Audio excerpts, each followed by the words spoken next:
Chaves com a Lia. E hoje nós temos um guest muito especial, que é a Isabela. A Isabela trabalha aqui na MGN Fine Homes, ela é a minha assistente. E eu sou muito, muito grata de ter a Isabela aqui comigo. Não considere a falta de memória qualquer coisa negativa. Tudo bem. A Isabela tem uma história incrível que eu acho que todo mundo precisa saber, principalmente todo mundo que é mãe, pai e tem aquela dúvida, e agora? E os filhos? Nessa dualidade que a gente vive como imigrante, os filhos é aquilo que mais pesa. E a Isabela tem uma história que é muito interessante. Tudo bem, Isabela? Tudo bom? Que bom que você acha a minha história interessante.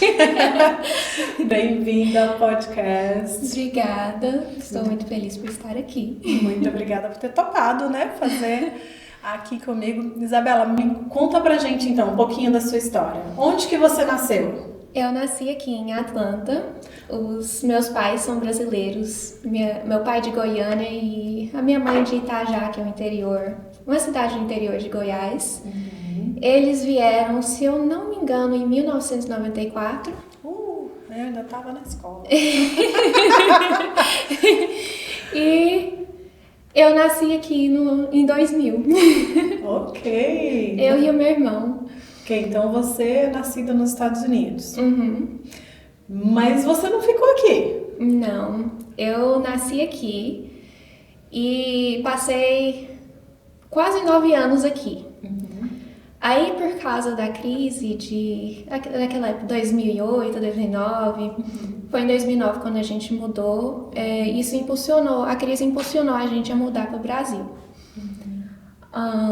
Aí, eu cheguei no Brasil sem saber quase nada de português, só oi, basicamente. E acho que levou uns 4 anos para eu conseguir começar a estudar sozinha, não precisar de ajuda de alguém com o português. Uau! Sim. Então você passou 4 anos aprendendo português para poder estudar bem. Como foi essa adaptação de voltar para o Brasil, ter passado toda a sua vida, né, os primeiros 9 anos da sua vida aqui nos Estados Unidos? Bem, primeiro não foi voltar, foi ir. É verdade, quem voltou foi seus pais. Sim. Então, eu e meu irmão ia pro Brasil de vez em quando para visitar a minha avó. Certo. E um dos porquês eu acho que os meus pais foram pro Brasil porque a gente amava visitar a minha avó e a gente passava as férias e achava o Brasil maravilhoso. Aí então, quando a gente chegou lá, foi ótimo. A gente amou estar lá com a minha avó o tempo todo. Aí foi muito bom aprender a falar português, porque agora, depois que eu voltei, tem muita gente, muitos amigos meus da minha infância, que eles não sabem falar português. Então, acho que foi um momento de muito aprendizado. E eu tive uma experiência muito boa no Brasil. Aí, lógico, assim, eu sempre pensei que eu queria voltar para os Estados Unidos. Eu sempre tive essa ideia na minha cabeça. Mas eu achava que ia ser muito mais fácil do que realmente é, né? Eu novinha, com 9 anos de idade, achava, vai ser... Eu posso escolher onde eu quero ir. Se eu quiser estar aqui no Brasil, eu fico no Brasil. Se eu quiser ir para os Estados Unidos, eu posso ir no momento que eu quiser. Mas para tudo. Como assim? Não é assim? Me explica isso. Não é assim. Principalmente porque, assim, o meu pai tinha uma empresa aqui nos Estados Unidos que, por causa da crise, acabou que não deu certo. Ele teve que largar tudo e foi começar a vida nova no Brasil. O meu pai, infelizmente, nunca adaptou muito bem. Tentou vários negócios lá. Infelizmente, é muito difícil, não é tão fácil quanto aqui nos Estados Unidos abrir uma empresa e conseguir ganhar dinheiro. Certo. Não, depois de muita luta, os meus pais lutaram bastante, minha avó também, meu avô. Eles ajudaram a juntar dinheiro. Quando eu terminei o ensino médio, eu vim aqui para os Estados Unidos e morei com meu tio, minha tia e meu primo. Ok, então você ainda tinha família aqui, né? Eu tinha família aqui, sim. Entendi. E quanto tempo atrás foi isso? Eu mudei em 2018, então vai fazer 6 anos?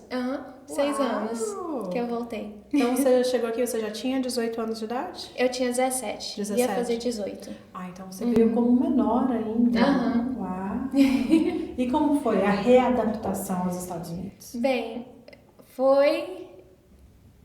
a gente passa por vários perrengues, né? Eu gosto dos perrengues, conta os perrengues pra nós. Primeiro- Porque você é americana, certo? Com o pezinho lá na terrinha, mas americana. Sim. Então você chegou aqui, você falava inglês. Falava inglês, sim. Você não perdeu o inglês enquanto estava no Não Brasil. perdi. E, gente, eu posso confirmar, tá? Ela trabalha aqui e ela não tem um pingo de sotaque. Vocês precisam escutar ela falando Tim. É a coisa mais linda do mundo. Sim, Bem não. diferente do meu Tim. Eu assistia muito série, coisa. Eu mantive contato com a cultura americana lá no Brasil. O tempo todo eu escutava música e assistia séries e eu tava constantemente tendo contato com o inglês. O meu celular, os settings, a configuração era tudo em inglês. E de vez em quando eu conversava com meu pai em inglês também, então eu acabei nunca perdendo. Aí, quando eu cheguei aqui, os meus tios me ajudaram pra caramba. Eu comecei na faxina, como muitos brasileiros, sendo helper. Americana na faxina. Sim, ajudando, sendo ajudante de faxina.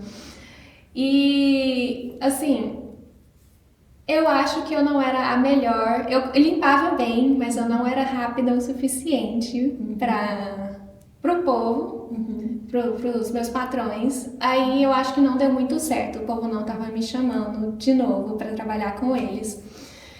Então a minha tia conseguiu um emprego para mim de babá.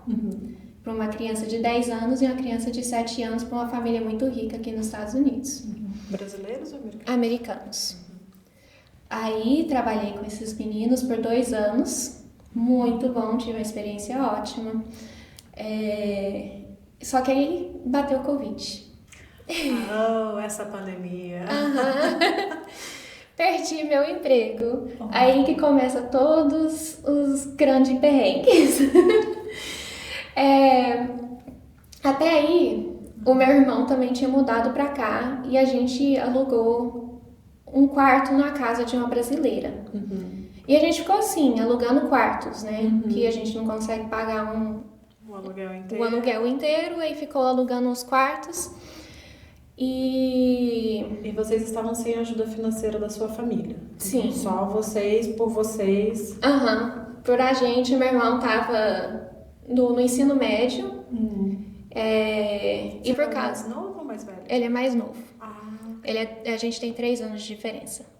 E ele veio junto com você ou ele veio depois? Eu vim, aí em 2019 ele veio. Então ele ainda era mais novo que você. Assim que você fez 18, recebeu o neném de 16. Sim. Mas eu tava ali disposta a ajudar ele, porque ele tava muito sem esperança, sem nada lá no Brasil. Aí a minha avó ficou tipo, não, vamos mudar o ambiente dele, vamos fazer um esforço, mandar ele para os Estados Unidos para ver se ele tem mais futuro. Certo. Porque ele tinha bombado primeiro ano 1 ou 2 vezes já e ia bombar de novo. Más influências? Não, preguiça, e não tava nem aí pra escola. Entendi. Aí ele chegou aqui, tava indo muito bem, só que aí deu o Covid e todo mundo tendo aula em casa. Ele também perdeu a motivação da escola. Uau! Aí foi uma luta, porque eu tinha que suportar eu e ele. E perdi meu emprego. Isso, pra quem não fala inglês, ela falou suportar, mas ela realmente quer dizer bancar, né? Você tava pagando por você e por ele. A minha avó tentando ajudar o máximo que ela conseguia. E aí eu comecei a fazer DoorDash, que é tipo o iFood no Brasil, né? Entrega de comida. Entrega de comida. Eu trabalhei com isso. Eu tava fazendo bico, assim, de babá. Tinha alguma família que precisava. Uma semana eu ia lá. E precisava de hoje, eu ia lá, fazia. Eu fiquei por um tempo assim. Aí a minha amiga me chamou, vamos aplicar para UPS, tá pagando 15 a hora lá. E eu fiz a aplicação, a mulher na entrevista, ela nem perguntou nada, eles estão precisando de alguém mesmo para trabalhar lá, estão desesperados. Faz a aplicação aí, Isabela, vamos trabalhar na UPS. E o UPS, para quem não sabe, é entregas, né? Fazendo entregas. Correio. Trabalhar no correio, eu não fazia entrega. Eu trabalhava dentro do warehouse. Ok. Que eu não sei como é que isso seria em português.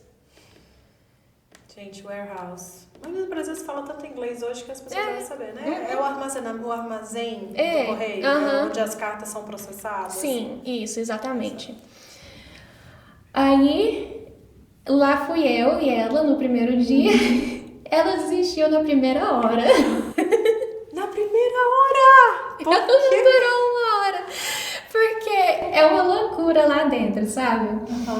E ainda mais que tava chegando, eu acho que a gente entrou, era em setembro, que a gente entrou lá.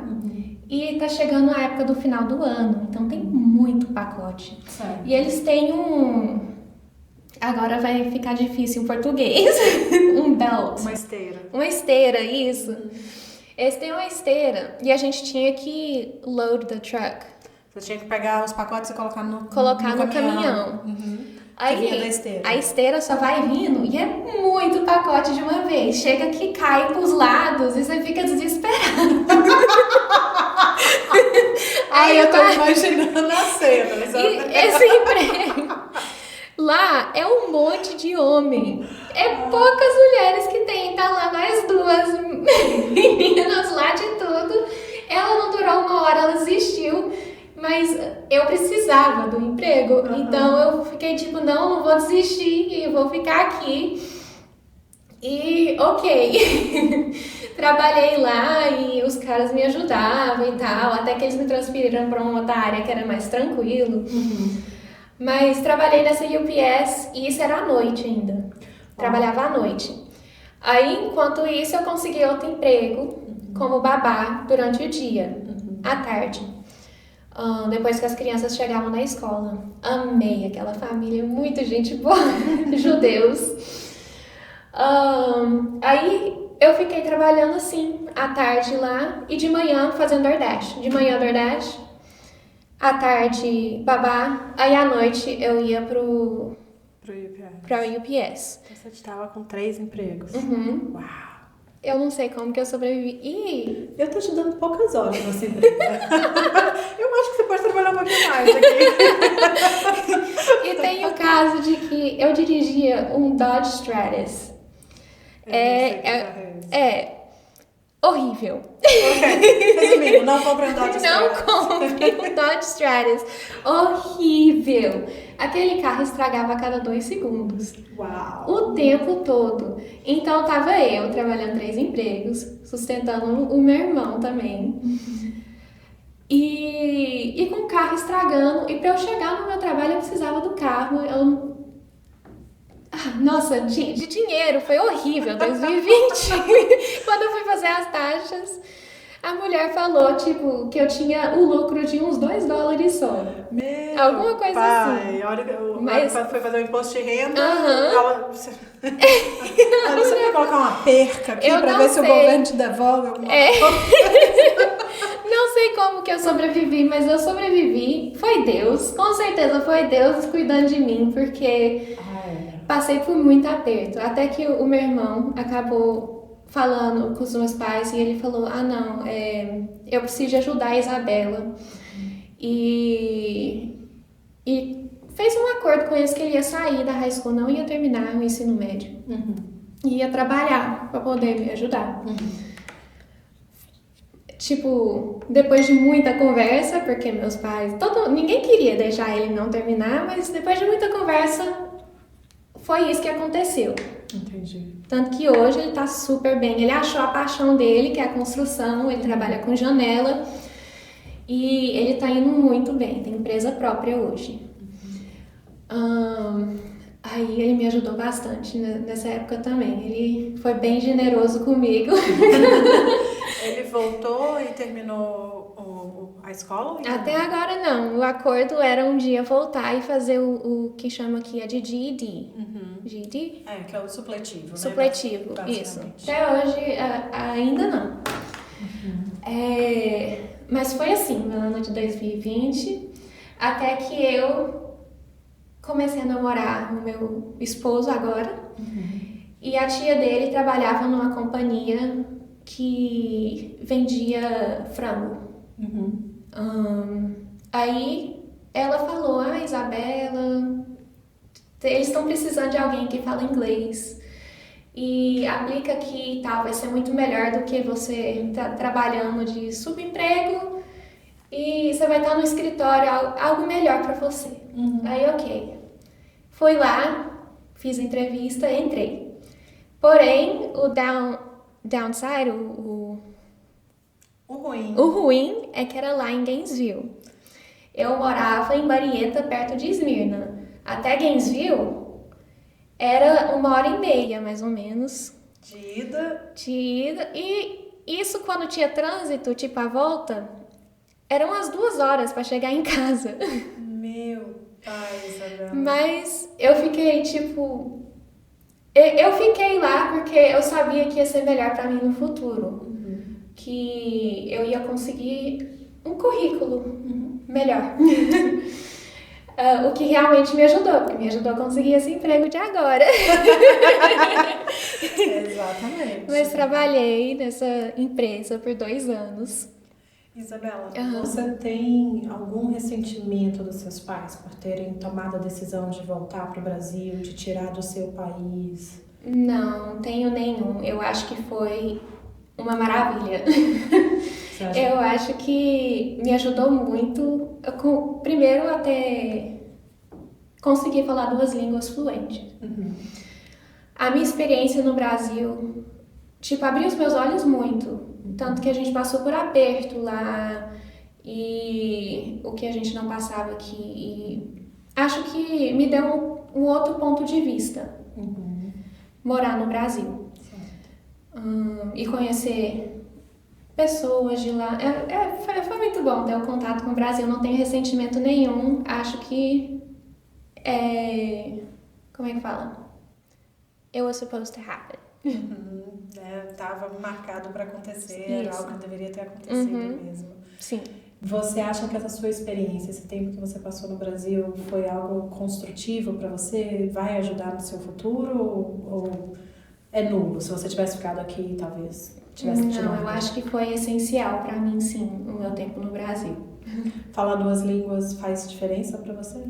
Sim. Bem, para arrumar emprego é bem melhor falar 2 línguas, mas simplesmente de conseguir comunicar com as pessoas, de tanto brasileiros quanto os americanos, e até ajudar com o espanhol também, conseguir entender e comunicar mais ou menos assim. O meu espanhol não é muito bom, mas a gente fala um portunhol aí. E trabalhando aqui, você está sendo forçada a treinar esse espanhol. Aí, eu acho que foi essencial pra mim, é muito bom. Então você recomenda? Eu recomendo, sim. Para os pais que estão aí, que já moram aqui com filhos americanos, que estão em cima do muro, é uma boa alternativa. Sim, se você tem suporte lá no Brasil, consegue, tipo, eu recomendo sim, o seu filho vai sair bem, vai estar tudo bem. Seu filho agradece, sim. E para quem tem filhos no Brasil também, né, que quer tirar eles do lugar de onde eles nasceram e foram criados. Qualquer lugar, eu acredito que assim, você tirar o seu filho do seu país e mudar para outro país e ter contato com a cultura completamente diferente, eu acho que vai ser lucro para eles. É algo muito bom, sim. Certo. Certo. Que conselho você dá para quem está lá no Brasil sonhando em imigrar para os Estados Unidos? Tem que pensar. conselho. Vou fazer a pergunta diferente. Uhum. O que foi... Fale de uma coisa que você achou essencial, talvez você não sabia, queria ter sabido antes de vir para cá, ou você sabia e por isso a sua vida se tornou mais fácil quando você chegou de volta. Bem, algo que a Lúcia tinha falado mais cedo sobre é que aqui você tem que ter garra, você tem que correr atrás. Isso eu aprendi aqui. Você tem que correr atrás das coisas aqui mesmo. Você sente que tem uma diferença do afinco que as pessoas põem no trabalho, em correr atrás das coisas no Brasil versus de nós como imigrantes aqui nos Estados Unidos? Você sentiu que tem uma diferença? Não sei falar. Pra mim funciona assim, quando eu vou no Brasil, eu vejo as pessoas, as coisas funcionando, me parece assim, no Brasil a gente tem essas casas multigeracionais, a gente tem o avô, o pai, o filho, o neto, às vezes até o bisneto, tudo morando dentro da mesma casa, e aí você tem 6, 10, 12 pessoas morando na mesma casa.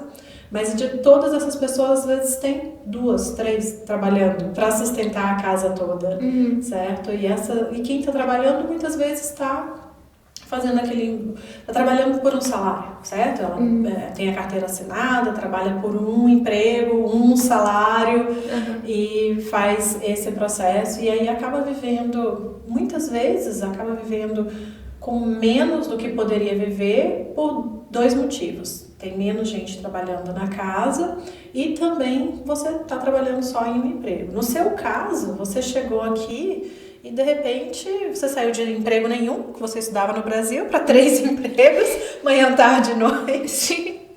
Saiu de ser sustentada para estar sustentando alguém e seu irmão fez a escolha muito difícil, que mesmo que a gente saiba que ele não estava indo muito bem na escola assim que chegou, ainda assim é uma escolha muito difícil, ainda mais para um adolescente largar a escola e ir trabalhar, mas ele tomou essa decisão porque ele estava vendo a irmã dele precisar, né? Então, e os seus pais, eu tenho certeza que também foi uma decisão muito difícil para eles permitir que isso acontecesse. Então, eu vejo que quando o imigrante não é só quem saiu do Brasil e veio para cá, é quem saiu da Bahia e foi para São Paulo, quem saiu do lugar que nasceu, o lugar que está acostumado, que vive de alguma maneira relativamente bem, eu acho que a melhor palavra é acostumado, e vai para outro lugar, essa pessoa normalmente tem uma garra. Ela pega tudo quanto é chance que vem, ela tá agarrando com as mãos e segurando e vamos. Sim. Porque eu lembro, quando eu cheguei aqui também, eu não tinha dia de folga. Eu tinha horas de folga. Eu falava, e essa semana eu tenho amanhã da segunda de folga e eu tenho a tarde da quinta de folga. Mas eu trabalhava todas as noites, todas as tardes, exceto a quinta, e todas as manhãs, exceto a segunda. E eu fiz isso por muitos anos. E hoje mesmo, tendo passado tanto tempo, você vê aí, né? Vocês testemunham. Tem semana que eu tô das 4 da manhã às 10 da noite, 7 dias na semana trabalhando. E aí é isso, essa diferença de... Você acha que quando o brasileiro chega aqui, você viu isso também, que tem essa...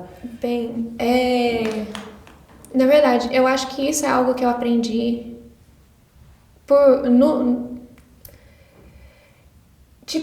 de chegar aqui e ter que... Porque aqui eu sinto que o povo é um pouco mais confortável. Os meus amigos de infância, por exemplo, eles têm um pouco mais de suporte dos pais e eles não estão aqui do mesmo jeito que eu vim pra cá. Tipo, os meus pais não têm dinheiro nenhum pra me mandar, eu tenho que fazer acontecer, eu mesma. Eu vejo diferença sim entre brasileiro e americano, de que brasileiro parece que tem um pouco mais da garra mesmo, tipo, de chegar e arrumar inúmeros empregos e sei lá o que, fazer acontecer e porque você precisa. A necessidade é a mãe da invenção? Exatamente. Eu vejo muito essa diferença de contato com brasileiros e imigrantes aqui, que eles sempre são lutadores e que eles fazem acontecer, sendo que os meus amigos americanos que cresceram aqui, eles são bem mais calmos com o futuro e com a vida e o work ethic diferente. Sim. Tipo, eles não preocupam tanto. Às vezes eu vejo até eles faltarem emprego ou desistirem de emprego bem mais fácil, assim. É bem diferente. Eu sinto que a gente que é imigrante tem a necessidade, a gente faz acontecer mais. Exatamente. É a terra onde o filho chora e a mãe não vê. Exatamente. Né? Eu passei por muita coisa assim. Hoje em dia eu conto as histórias para minha mãe, mas eu sei que foi muito difícil para ela quando eu saí do Brasil e vim para cá. Mas até ao longo do podcast, gente, vai assistindo aí que eu vou soltando as histórias, mas eu já passei por muitos perrengues. Mais de uma vez. E assim, a ponto de literalmente não ter comida, de faltar até a comida. Mas você tá aqui, você precisa, e aí a gente mete pau, né, Isabela? A gente não vai voltar pro Brasil. A gente até volta, talvez, com dinheiro no banco e pra aposentar. Aí a gente vive uma vida bem confortável lá, né? Mas é isso, então. Tem mais alguma coisa que você queira acrescentar? É isso. Muito obrigada, Isabela, pelo seu tempo. Muito obrigada por ter vindo aqui hoje. Obrigada por ter me recebido. Muito obrigada a você que está aí escutando ou assistindo a gente. É sempre um prazer te ter aqui. Se você curtiu alguma coisa desse podcast, se você tirou alguma coisa que você pode aplicar para a sua vida, curte a gente, segue o podcast e manda para um amigo. Talvez um que queira vir para os Estados Unidos, talvez alguém que já esteja aqui e precise escutar o que foi discutido aqui hoje. É um prazer estar com vocês e a gente se vê na próxima.